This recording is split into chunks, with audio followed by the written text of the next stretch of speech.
Eric Dowsett back again. In this video I'd like to give a short talk on my understanding of the word acceptance, what it means, how we can go about it, and the benefits to be gained from it. Various people will have trouble with this, of course. The name presses a lot of buttons. Many people think that accepting is admitting defeat. And from a particular point of view, that may be the case. But remember, the point of view that is calling it defeat is one that's been conditioned over many, many years by early childhood programming and also by various beliefs that the soul may have brought in with it, various charts that may need to be expressed as a result of the genetics that we've inherited, and so on. So there are a lot of reasons why people might find this easier or more difficult to accept. If we understand that our current point of view, our current judgment, whether this is right or wrong, good or bad, and so on and so forth, is essentially a product of our past. So our past has created who we believe ourselves to be now.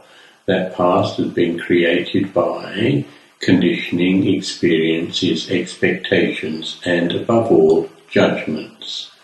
Now, it's not really our fault that we judge information. It's simply how we've been conditioned to view information. Some that we like, some that we don't like, some that we feel is good, some that we feel is bad.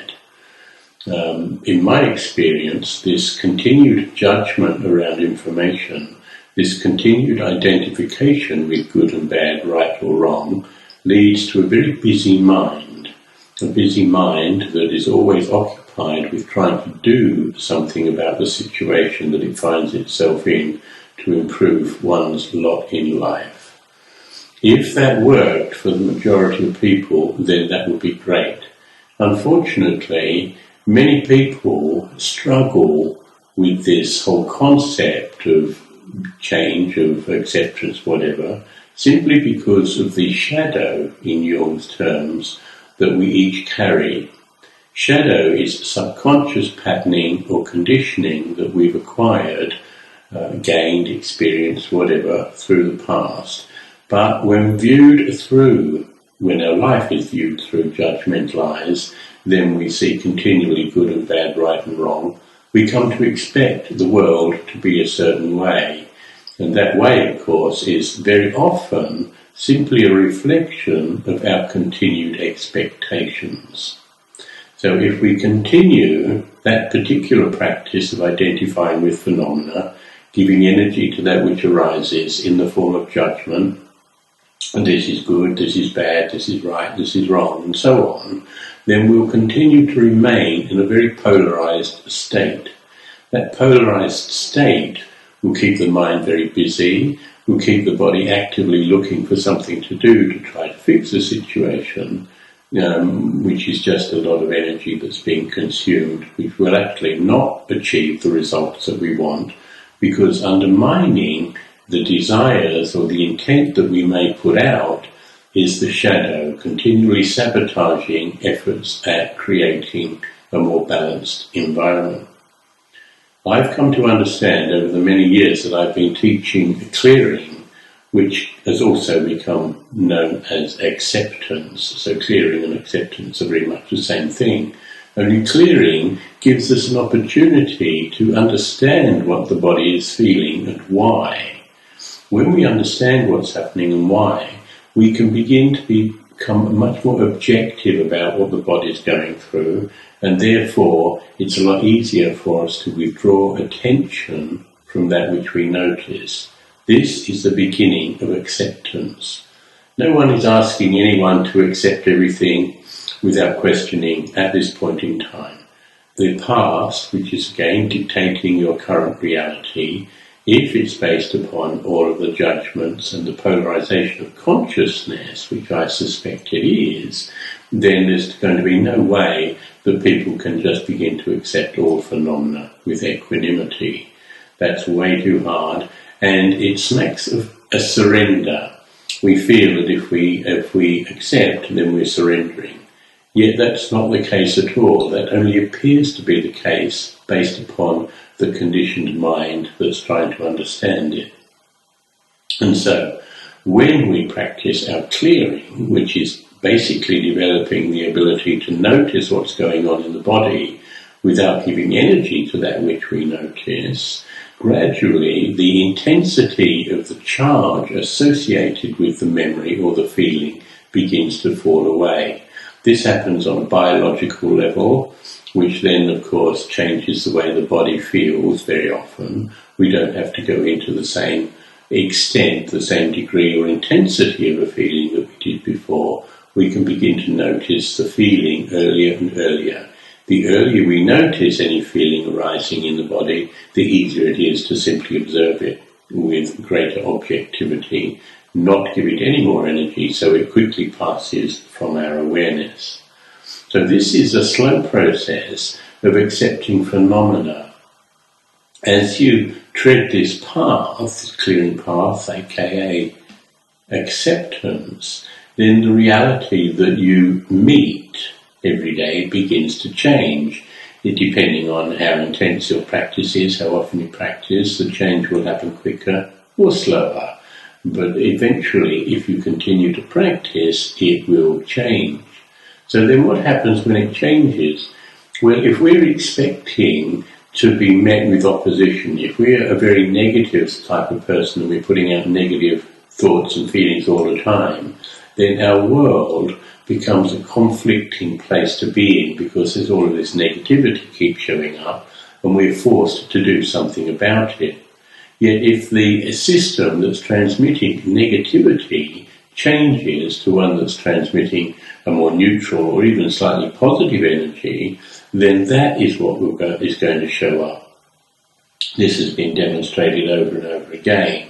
I mean, simply, if you notice how the body's feeling as you sit there watching this video right now, what's going on in the body? What do you notice?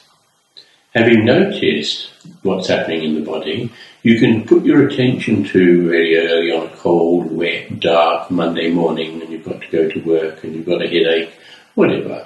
You're not feeling too well. And then if you give energy to that thought, what happens to the body?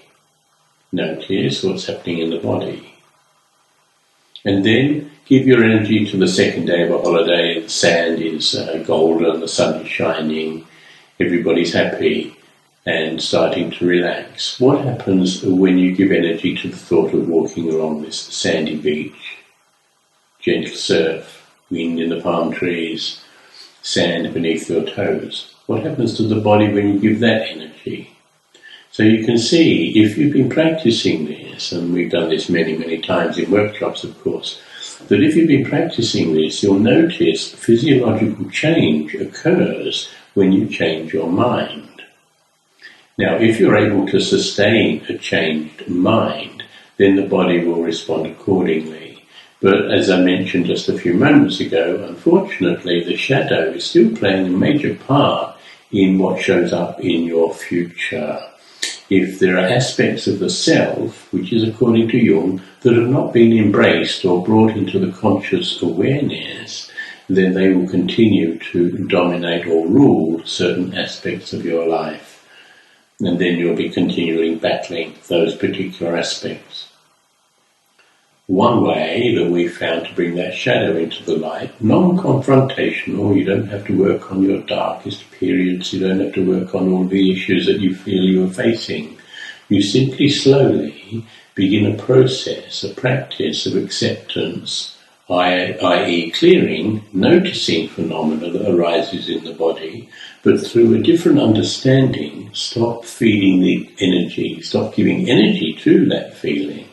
Eventually, if you starve the feeling, it will cease to show up. When that ceases to show up, your reality will begin to shift. It becomes very, very simple the more you understand it. But if you're not sure of what's going on, if you're still concerned, if you still think that acceptance is surrender, then that is still just a product of your past. If your past doesn't change in this moment, then tomorrow is going to be a repeat of the same. I mean, this is happening all around you all of the time. But if you take a first step towards clearing, towards acceptance, towards understanding what's happening to the body, this tiny step will develop into 2 steps in the future, into 3, into 4, into 5, until it becomes a standard practice for you to simply notice and not give energy. When this happens over a period of time, it is inevitable that that which shows up in your life, your reality, will change. And this all comes about through acceptance. It's not admitting defeat. It's basically stop feeding the enemy that is getting in the way of your peace and happiness. Because when you no longer transmit fear and insecurity, you will no longer meet fear and insecurity on the road. Thanks for watching. Hopefully I'll be back soon with another video on my opinion, my thoughts, my feelings on another aspect of our journey through this life.